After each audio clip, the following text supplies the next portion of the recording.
네, 이런 가운데에도 지난해 합계 출산율이 소폭 반등한 것으로 나타나서 긍정적인 신호로 여겨졌는데요.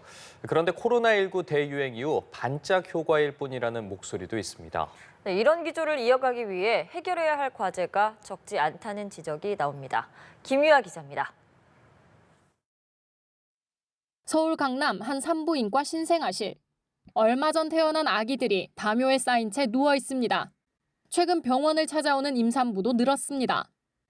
첫째 산모, 그러니까 그가 더 많이 늘었다고 볼 수 있죠. 산모의 임신 연령대가 굉장히 증가했어요.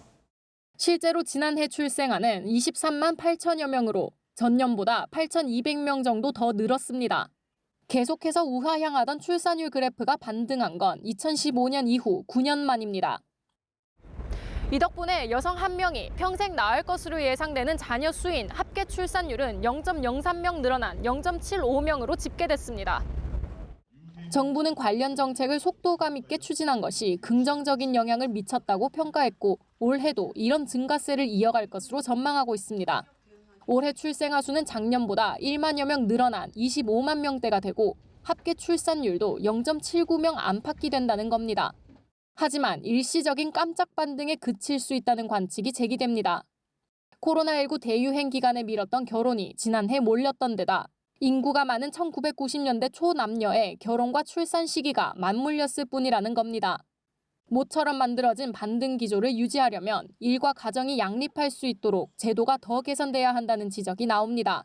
현재 육아휴직이나 수당을 보장하는 고용보험에 가입하지 못한 자영업자나 프리랜서 등에 대한 혜택을 늘리는 것도 그중 하나입니다.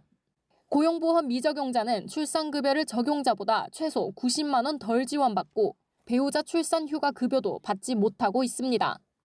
캐나다 어떤 퀘벡주 이런 데 보면 부모보험제를 도입해서 어떤 근로 행태에 상관없이 누구나 그 보험에 가입되고 모성육아라든가 탈레금 문제 이런 것들을 마음먹을 수 있기 때문에 시설 보육과 부모 양육 사이 생기는 공백을 메울 수 있도록 친인척 등 다른 가족의 돌봄을 수당화하고 세금은 감면하는 정책도 필요하다는 의견입니다. 정부도 남성의 육아휴직 활용이 중요하다고 보고 있는 만큼 맞돌봄 문화 정착에 속도 내는 정책이 필요하다는 제언도 나옵니다. 연합뉴스TV 김유아입니다.